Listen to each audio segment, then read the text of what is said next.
president of the Chicago Fraternal Order of Police. The judge said you can't keep everybody in jail, but John, I would think this is one person you would want to keep in jail. Good afternoon. Thanks for having me. He should have never been out of jail to begin with. 8 previous felonies. I mean, ridiculous. Arson. This guy was a career criminal. Whether he had mental issues or not is almost irrelevant at this point. That tragedy should have never happened because he should have never been allowed out on the streets. But that is the state of justice in Chicago and the state of Illinois.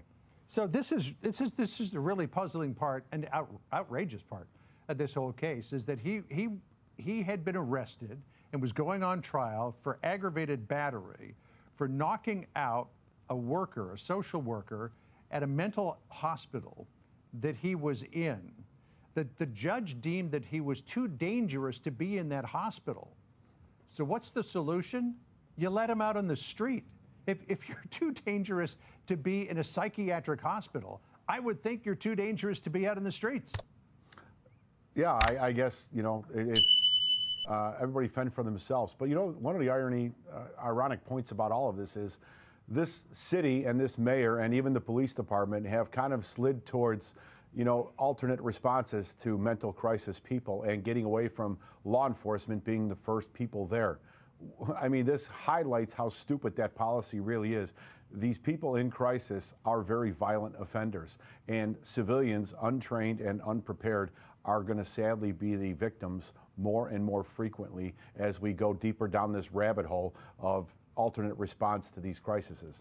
So he was on an ankle monitor, and my understanding of the case is that he was initially fairly restricted to having to be at home, and then some judge relaxed that a little bit, but he was still not allowed to be out at night.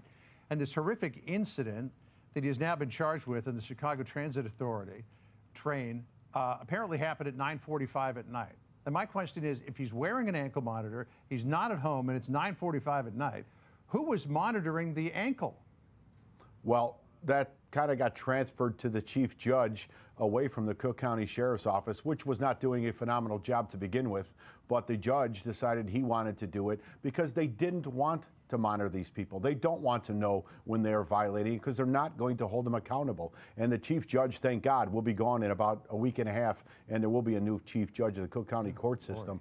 And I hope that whole system gets revamped and actually monitored like it was meant to be. So Brandon Johnson, the mayor of Chicago, is trying to calm the fear of transit riders. Listen to what he said here.